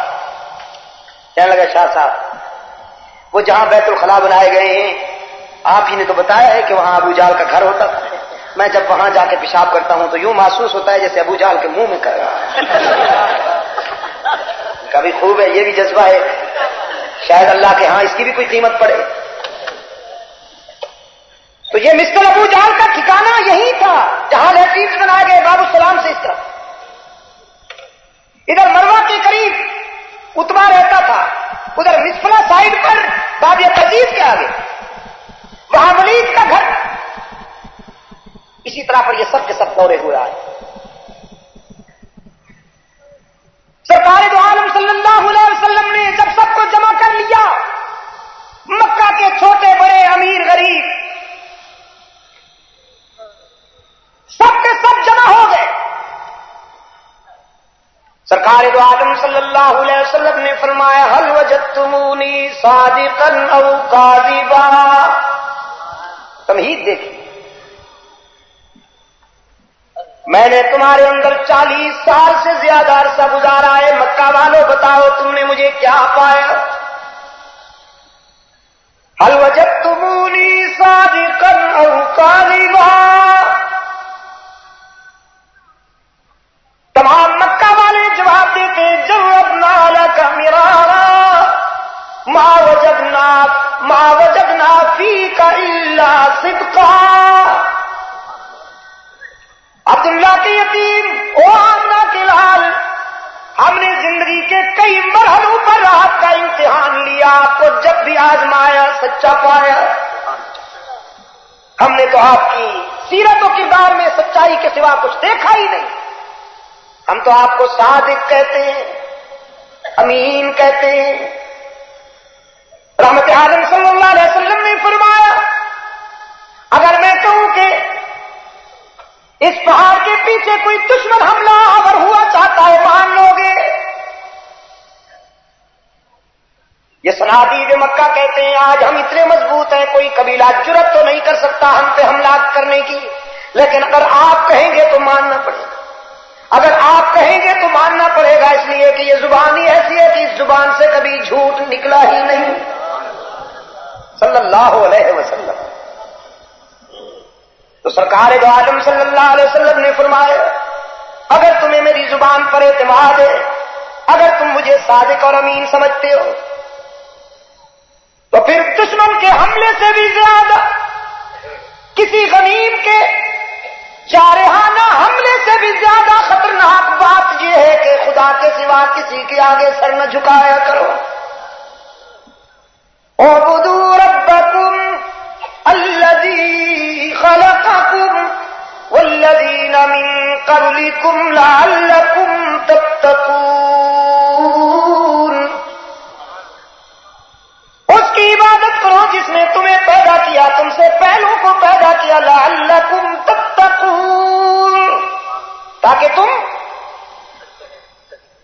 تسی بندے دے پتر بن جاؤ۔ صحیح ہے جی، ایمان ہے، تاکہ تم خدا آشنا ہو جاؤ۔ تقویٰ پتہ ہے کس کو کہتے ہیں؟ نہ خدا ہی سے ڈرنا حضرت، تقویٰ خدا ہی سے ڈرنا۔ جب کوئی خدا ہی سے ڈرتا ہے تو پھر سب کچھ اس سے ڈرتا ہے، اور جب کوئی خدا ہی سے نہیں ڈرتا تو سب کچھ سے وہ ڈرتا ہے۔ کہنے لگے آمنہ کے لال آپ نے کیسی بات کہہ دی، ہم تو خدا کو مانتے ہیں، ہم تو سجدے کرتے ہیں خدا کے، دیکھتے نہیں کہ آپ ہمارے ماتھے پر کتنا بڑا وہ کشکا بنا ہوا ہے، آپ دیکھتے نہیں ہم اپنے بچوں کا نام اللہ کے ساتھ منسوب کرتے ہیں۔ حضور کے والد گرامی کا نام کیا تھا جی؟ عبداللہ۔ یہ اسلام سے پہلے زمانہ میں رکھا گیا تھا نام یا بعد؟ پہلے رکھا گیا نا؟ تو میں سمجھتا ہوں کہ یہی ایگزامپل کافی ہے آپ کے لیے کہ وہ یہ نام بھی رکھا کرتے تھے، عبداللہ، عبد الرحمان۔ خدا کے نام پر چیزیں بھی تقسیم کرتے تھے۔ قرآن کہتا ہے وَجَعَلُوا لِلَّهِ مِمَّا ذَرَأَ مِنَ الْحَرْثِ وَالْأَنْعَامِ نَصِيبًا، کھیتیوں مویشیوں میں سے کچھ حصہ نکال کر علیحدہ کر دیا کرتے تھے کہ یہ خدا کے لیے۔ فَقَالُوا هَذَا لِلَّهِ، ایک حصہ نکالتے تھے خدا کے لیے، وَهَذَا لِشُرَكَائِنَا، 11ویں شریف شروع ہو رہی ہے، یہ خدا کے لیے اور یہ بزرگوں کے لیے۔ اپنے بیٹوں کو جب مویشیوں کے ساتھ بھیجتے تھے نا، کہتے تھے بیٹا یہ کھیت کا دایاں حصہ جو ہے نا یہ اللہ کے نام پر ہے، خیال کرنا کوئی جانور ادھر نہ جائے، اور یہ جو بایاں حصہ ہے یہ بزرگ کے نام پہ ہے۔ اگر اللہ والے حصے میں جانور چلا بھی جائے تو وہ بڑا فیاض ہے، وہ بڑا رحیم و کریم ہے، معاف کر دے گا، لیکن اس حصے کا خیال کرنا، اس حصے کا خیال کرنا، سیاہ ناگ ہے، سیاہ ناگ ہے، پھونک مار کے پورے خاندان کو جلا دے گا۔ وَجَعَلُوا لِلَّهِ مِمَّا ذَرَأَ مِنَ الْحَرْثِ وَالْأَنْعَامِ نَصِيبًا فَقَالُوا هَذَا لِلَّهِ بِزَعْمِهِمْ وَهَذَا لِشُرَكَائِنَا، تو خدا کے نام پر چیزیں بھی تقسیم کرتے تھے، اللہ کے لیے سجدے بھی، یہ بھی سجدے بھی کرتے تھے، خدا کے گھر کا طواف بھی کرتے تھے، بچوں کا عقیقہ بھی کرتے تھے، نکاح بھی ہوتا تھا۔ کہیں آپ یہ نہ سمجھے کہ مشرک جو ہوتے تھے وہ خدا کو مانتے ہی نہیں، نہ وہ مانتے تھے، لیکن فرق کیا تھا؟ بس ہی اور بھی۔ رحمت عالم صلی اللہ علیہ وسلم نے فرمایا آئیے رب کا سجدہ کریں، وہ کہتے تھے نہیں سب کا سجدہ کریں۔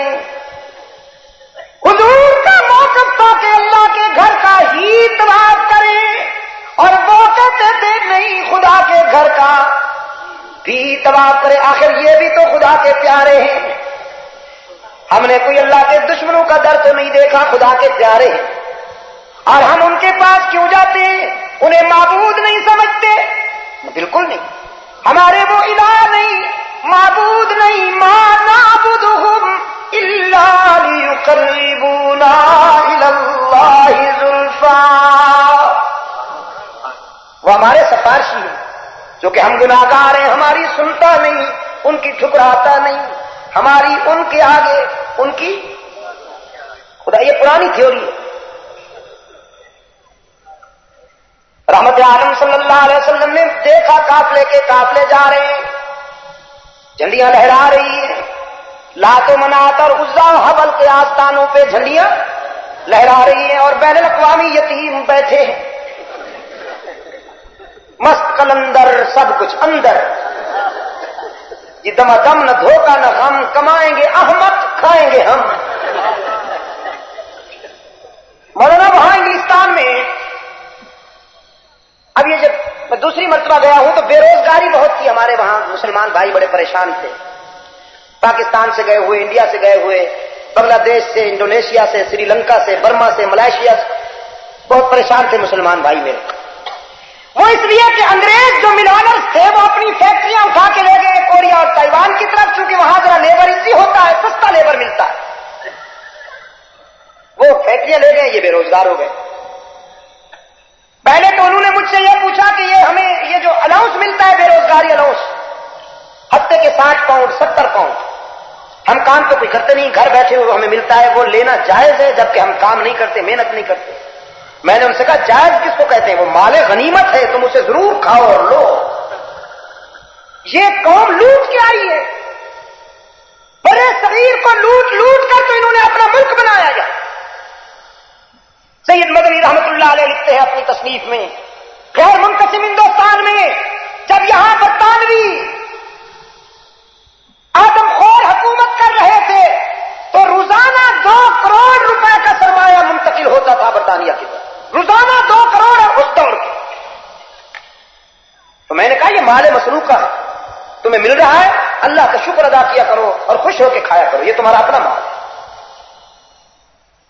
باقی رہی یہ بات کہ تم بے روزگار ہو تو پاکستان میں تشریف لائیے, وہاں خدا کرے گا کوئی ملازمت مل جائے گی, اور اگر کوئی ملازمت نہ ملی تو آج کل ایک اور دھندا بڑا چل رہا ہے پاکستان میں, جس کو اور کوئی بزنس یا ملازمت نہیں ملتی وہ کوئی لمبی قبر تار لیتا ہے, اور اگر لمبی قبر کوئی خالی نہیں ملتی تو پھر خواب دیکھ لیتا ہے. حضرت صاحب خواب میں ملے ہیں, اور حضرت صاحب نے فرمایا میں آج تک گمراہ کسی کو نظر نہیں آیا, لیکن اب میری ضرورت پڑ گئی ہے, تم یہاں جھنڈیاں لگا کے بیٹھ جاؤ اور لوگوں سے کہو نذرانے لائیں. جو نذرانہ نہیں لائے گا پھونک کے ماروں گا, پورا علاقہ جلا کے رکھ دوں گا. مجبوری ہے, وہاں بیٹھ جاتے ہیں. مری سے ایوبیا کی طرف جاتے ہوئے کئی مرتبہ وہاں مجھے جانے کا اتفاق ہوا, کبھی مری سے احمد آباد کی طرف یا مانسیرے کی طرف جانا ہو تو یہی راستہ لینا پڑتا ہے, یا وہاں کہیں جلسہ ہوتا ہے وہاں جانا پڑتا ہے. وہاں پر ایک نیا دربار مجھے نظر آیا, کارنر پر خیرہ گلی سے پہلے جھنڈیاں لگی ہوئی اور بیٹھے ہوئے زلف دراز نکمے. میں نے دوستوں سے پوچھا بھئی یہ کوئی نئے حضرت صاحب فوت ہوئے؟ کہنے لگے نہیں حضرت صاحب فوت نہیں ہوئے, ظاہر ہوئے. اب میں نے سارے ظہور پوچھا بھی کیسے, تو انہوں نے بتایا کہ اصل بات یہ ہے کہ یہاں پر یہ جو ٹرانسفارمر لگا ہوا ہے بجلی کا, یہ بہت ہیوی تھا اور تاریں سامنے والی پہاڑی سے لائی جا رہی تھی. گیپ زیادہ ہونے کی وجہ سے ہوا میں تاریں جھولتی تھیں تو بیلنس بگڑ جاتا تھا, یہ ٹرانسفارمر ٹکتا نہیں تھا. کئی دنوں تک کوشش ہوتی ہے. پھر ایک اسپیشل ٹیم آئی اسلام آباد سے انجینئر حضرات کی, انہوں نے آ کے اس کو ٹکایا. لیکن یہ جو بڑا بیٹھا ہے نہیں لمبی زلفوں والا, یہ بابا سیاہ پوش, اس نے لوگوں سے کہا یہ انجینئر کی کمال نہیں ہے, یہاں تو ایک حضرت صاحب وہ دفن تھے. جب انہوں نے دیکھا کہ ٹرانسفارمر ٹک نہیں رہا تو پھر انہیں ظاہر ہونا پڑا. یہ انہوں نے اپنی روحانیت کے زور سے ٹرانسفارمر کو ٹکا دیا ہے اور مجھے حکم دیا ہے کہ میں یہاں مجاور بن کے بیٹھ جاؤں. اب یہاں نذرانے پیش کیا کرو, ہر جمعرات کو یہاں قوالی ہوا کرے گی اور مال اکٹھا ہو، ورنہ حضرت صاحب ناراض ہو جائیں گے تو ٹرانسفارمر بھی اڑ جائے گا اور تمہارا علاقہ بھی تباہ ہو جائے گا، سلائڈ ہوں گی، پہاڑ گریں گے، مر جاؤ گے۔ اس کا نام رکھا ہے ٹرانسفارمر والی سرکار۔ میں نے وہاں دوستوں سے کہا کہ یہ سلسلہ آج کل بہت چلتا، راول پنڈی اور لاہور کے درمیان خصوصاً ایئر کنڈیشن کوچ چلتی ہے، اس پر مجھے کئی مرتبہ اتفاق ہوا سفر کرنے کا۔ چیلم سے آگے جا کر ایک جگہ بھی ہے، وہاں پر وہ روکتا ہے ویگن کو، 1 روپیہ خود نکال کے دیتا ہے، پھر سواریوں کی طرف دیتا ہے۔ وہ آنکھیں کہہ رہی ہوتی ہیں کہ کچھ تم بھی دے دو، تو ان میں سے جو ہوتے ہیں کچھ کچے پکے بیچارے دے دیتے۔ ایک دن میں نے اس کو پکڑ لیا، وزیر آباد کے قریب ہوٹل ہے، وہاں وہ ٹھہرتے ہیں چائے کے لیے۔ میں نے کہا استاد یہ بتاؤ کہ یہ جو اجڑی ہوئی شخصیت وہاں بیٹھی ہے جہاں تم روکتے ہو، اس میں تم نے کون سی کرامت دیکھی؟ دیکھو نا جی، ولی تو ہیں حضرت عبد القادر جیلانی، محبوب سبحانی، سب کو رحمت اللہ تعالی۔ ان کے جوتے ملے تو میں اپنا سر کا تاج بناؤں، ان کے پاؤں کی مٹی ملے تو آنکھوں میں عقیدت کا سرما بنا کے ڈال لو۔ ولی تو ہے معین الدین چشتی، سب کہو رحمت اللہ تعالی۔ ولی تو ہے حضرت عبد اللطیف بھٹائی، سب کہو رحمت اللہ تعالی، جنہوں نے بر صغیر میں اللہ کی توحید بیان کر کے اس کے رسول کے چراغ جلائے اور لاکھوں ہندو کو مسلمان بنایا، جنہوں نے فاقے کر کے اپنی جانیں مصیبت میں ڈال کر اللہ کے دین کو بلند رکھا، ولی تو وہ ہے۔ میں نے اس سے پوچھا بھی تم نے اس میں کون سی کرامت دیکھی؟ مجھے علیحدہ لے جا کے کہتا ہے مولانا کرامت ورامت تو کوئی نہیں دیکھی، ہمارا ڈرائیور بھائی ہے۔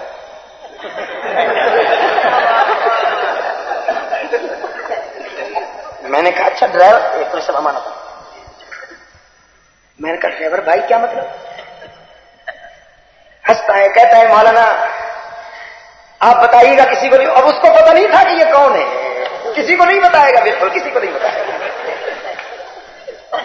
آپ بتائیے گا کسی کو نہیں۔ اصل میں بات یہ ہے کہ یہ بیچارہ جو ہے کئی ایکسیڈنٹ ہوئے،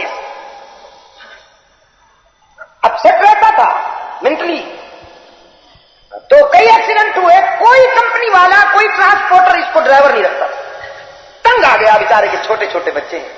تو ایک دن پیر ودھائی میں ہم سب ڈرائیور اکٹھے تھے، یونین کے لوگ اکٹھے تھے، یہ آیا کہنے لگا یار اب مجھے ملازمت تو ملتی نہیں، اب میں ولی بنتا ہوں اگر تم مجھ سے تعاون کرو۔ ہم نے کہا بھی ولی بنتے ہو تم؟ کہتا ہے بس میں ولی بنتا ہوں، بس یہی جگہ اس نے بتائی کہ میں یہاں بیٹھ جاتا ہوں، تم جب یہاں سے گزرا کرو تو گاڑیاں روک کر کچھ ذرا خدمت کروا دیا کرو۔ تو ہم اس لیے وہاں خدمت کرواتے ہیں۔ ویسے ہم جو مہینے میں جتنے بھی روپے دیتے ہیں یہ علل حساب مہینے کے بعد ہمیں واپس کرتے ہیں۔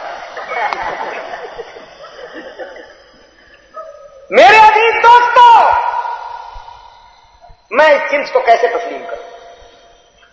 میں تو ان اللہ والوں کا رضاکار ہوں، ان اولیاء کرام کا رضاکار ہوں جن کی زندگی کی ایک ایک ادا حضور کی غلامی میں رنگی ہے۔ سرکار دو عالم صلی اللہ علیہ وسلم نے فرمایا کہاں جاتے ہو بد نصیبو؟ قافلے جا رہے تھے نا، کہنے لگے ہم گناہگار ہیں، ہماری سنتا نہیں، ان کی ٹھکراتا نہیں، ہماری ان کے آگے، ان کی خدا کے آگے۔ رحمت عالم صلی اللہ علیہ وسلم نے فرمایا اگر خدا سے ملنا ہے تو پھر تنکوں کے سہاروں کی ضرورت نہیں، اس کے در پہ آنے والا کبھی محروم نہیں جایا کرتا۔ تم کہتے ہو تمہاری سنتا نہیں، میں کہتا ہوں کبھی دل سے تم نے پکارا ہی نہیں، ورنہ اس کی رحمت کا تو یہ عالم ہے کہ اس کے در رحمت پر جلی حروف سے لکھا ہے ادعونی استجب لکم، مجھے پکارا کرو، کبھی میرے در پہ آ کے دامن پھیلاؤ، کبھی میرے لطف و کرم کو آزماؤ، تمہارے آنے میں دیر ہو سکتی ہے، میرے راضی ہونے میں دیر نہیں ہوگی۔ تو اب ذرا سبق دوہرا لیں تاکہ میں بات کو اختتام تک لے جاؤں۔ مشرکین جو تھے خدا کو بھی اللہ کے سجدے بھی بیت اللہ کا طواف بھی کرتے تھے، داڑیاں بھی ان کی بڑی لمبی لمبی تھی۔ مجھے ایڈنبرا میں ایک سیرت کانفرنس کے اختتام پر ایک بوڑھے انگریز نے پوچھا کہ اردو بڑی شستہ بولتا تھا کمبا، یہاں بڑے صغیر میں رہا ویسے بہرحال انگریز کی اردو تو پھر بھی لنگڑی ہوتی ہے. اردو جب انگریز بولے تو ایسے معلوم ہوتا ہے جیسے ابو جہل کلمہ پڑھ رہا ہو. مجھ سے کہنے لگا کہ مولانا یہ جو کچھ ایران میں ہو رہا ہے اسلام یہی ہے؟ میں نے کہا نہیں، میں اس سے اختلاف کرتا ہوں، اسلام یہ نہیں ہے. کہنے لگا اس کی تو اسپیشل سائز کی داڑھی. میں نے کہا یہ تمہیں کس نے بتایا کہ داڑھی میں اسلام ہے؟ داڑھی میں تو اسلام نہیں ہے. اسلام میں داڑھی ہے، اسلام میں داڑھی ہے، داڑھی میں اسلام نہیں ہے. یہ تو کوئی بات نہ ہوئی کہ جو داڑھی بڑھا لے وہ اسلام کا معیار بن جائے. اسلام یہ نہیں ہے کہ اپنے سیاسی مخالفین کو روزانہ جب تک 150-200 خون نہ ڈالے ناشتہ ہی ہضم نہ ہو. اسلام کا اگر آپ نے شوق دیکھنا ہے تو سن 8 ہجری کو فاتح بن کے قائد اسلام کو مکہ میں داخل ہوتا دیکھیے. 10,000 کتوں کا لشکر، 10,000 صحابہ، اور یہ وہ لشکر تھا کہ ان میں سے کا ہر ایک فرد 1000 روپے بھاگ. اگر رسول اکرم صلی اللہ علیہ وسلم چاہتے تو آج مکہ کی اینٹ سے اینٹ بجا دے، لیکن نہیں. فرمایا لا تثریب علیکم اليوم، مکہ والو آج میں تمہارے لیے وہی جذبات لایا ہوں جو کنویں میں ڈالنے والے بھائیوں کے لیے میرے بھائی یوسف کے جذبات تھے. حضرت سعد بن عبادہ نے نعرہ لگایا تھا الیوم یوم الملحمہ، آج انتقام اور بدلے کا دن ہے. رحمت عالم صلی اللہ علیہ وسلم نے فرمایا ہرگز نہیں، الیوم یوم المرحمہ، آج رحمت کا دن ہے، آج مہربانی کا دن ہے، آج ماضی کو بھول کر ان کے حال پہ شفقت کرنے کا دن ہے. اسلام یہ ہے میرے عزیز دوستو. حضرت علی رضی اللہ تعالیٰ عنہ کو پرچم دیا رحمت عالم نے، سعد بن عبادہ سے لے کر پرچم حضرت علی کو دیا. فرمایا میرے علی مکہ کے گلی کوچوں میں جا کے ہر ایک دروازے پہ میرا یہ پیغام دو کہ آج محمد تمہیں انتقام کی آگ میں جھونکنے کے لیے نہیں آیا صلی اللہ علیہ وسلم. آج عبداللہ کا یتیم تمہیں عفو و درگزر اور شفقت و کرم کی چادر میں چھپانے آیا ہے. علی مکہ کے بچوں سے کہہ دو تمہیں یتیم بنانے کے لیے ہم نہیں آئے. مکہ کی ماؤں سے کہہ دو تمہاری مامتا لوٹنے کے لیے ہم نہیں آئے. مکہ کے جوانوں سے کہہ دو تمہارے بازو توڑنے کے لیے ہم نہیں آئے. مکہ کی بہنوں سے کہہ دو تمہاری عفت لوٹنے کے لیے ہم نہیں آئے. مکہ کی بیٹیوں سے کہہ دو محمد تمہارے سر سے دوپٹے اتارنے نہیں آیا، اترتے ہوئے دوپٹے سنبھالنے کے لیے آیا ہے. ہاں میری ماں اور بہنیں اور میری بیٹیاں یہ بھی سن لیں، خدا کی قسم اسلام نے آپ کو جو عزت بخشی ہے دنیا کا کوئی نقطہ نظر وہ عزت آپ کو عطا نہیں کر سکتا. یہ اسلام نے عورت کو مقام دیا. رحمت عالم صلی اللہ علیہ وسلم نے فرمایا عورت بیٹی ہوتی ہے، عورت بہن ہوتی ہے، عورت بیوی ہوتی ہے، عورت ماں ہوتی ہے، ڈانسر نہیں ہوتی عورت. اور جو ڈانسر ہے وہ غلاظت کی بوری ہے، گندگی کا ٹینک ہے. اس کو عورت کہنا عورت کے وجود پہ ظلم کرنا ہے. عورت وہ نہیں ہوتی جو اپنا پیٹ پالنے کے لیے کبھی عزت بیچے کبھی آواز بیچے. یہاں پاکستان میں تو سب سے بڑی عورت وہ ہے جو ملکہ ترنم ہے، ملکہ جہنم. یہ شوق ہے نا اس قوم کا، الجنس مال جنس سے یمیلو. عورت رقص کرنے والی ناچنے والی نہیں ہوتی. عورت وہ ہوتی ہے جس کی زمین کی تابانی کو دیکھنے کے لیے سورج کی کرنیں بھی ترس ہے. عورت وہ ہوتی ہے کہ دامن نچوڑ دے تو فرشتے وضو کر. عورت وہ ہے کہ بوقت وفات حضرت علی رضی اللہ تعالیٰ عنہ سے فرماتی ہیں سیدہ فاطمہ، حضرت زینب رقیہ ام کلثوم کی چھوٹی بہن، حضور اکرم صلی اللہ علیہ وسلم کی چھوٹی صاحبزادی حضرت فاطمہ حضرت علی سے فرماتی ہیں حسنین کے ابا جان میری وصیت ہے کہ میرا جنازہ رات کے اندھیرے میں نکالا جائے گھر سے. جب ساری دنیا پر رات کا اندھیرا چھا جائے میرا جنازہ اس وقت گھر سے باہر نکالا جائے. حضرت علی فرماتے فاطمہ موت کے بعد تو پردہ ضروری نہیں ہوتا. سیدہ فاطمہ فرماتی علی میں بھی جانتی ہوں موت کے بعد پردہ ضروری نہیں ہوتا، لیکن رسول کی بیٹی کی غیرت کا تقاضا ہے کہ موت کے بعد میرے کفن پہ بھی کسی غیر محرم کی نظر نہ پڑے. تو آج فاطمہ سے نسبت رکھنے والی سر برہنہ بیگمات سنبھالی نہیں جاتی. اگر آپ کو اسلام چاہیے تو پھر بیٹی بنو، بہن بنو، بیوی اور ماں بنو. پھر اسلام آپ کو عزت دیتا ہے کہ جب عورت بیٹی ہے تو اس کے سر پہ عزت کی چادر ہے، جب عورت بہن ہے تو اس کے سر پہ عصمت کا دوپٹہ ہے، جب عورت بیوی ہے تو اس کے دل و نگاہ میں وفا کی بلندیاں ہیں، اور جب عورت ماں ہے تو اس کے قدموں میں جنت ہے.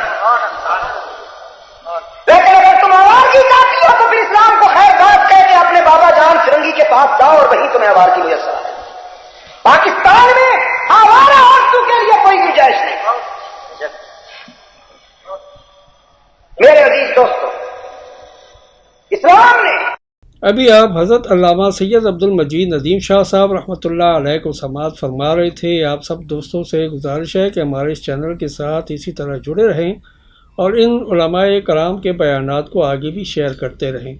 آپ سب دوستوں کا بہت شکریہ. ملتے ہیں ایک نئی ویڈیو کے ساتھ، تب تک کے لیے اللہ حافظ. پاکستان پائندہ باد.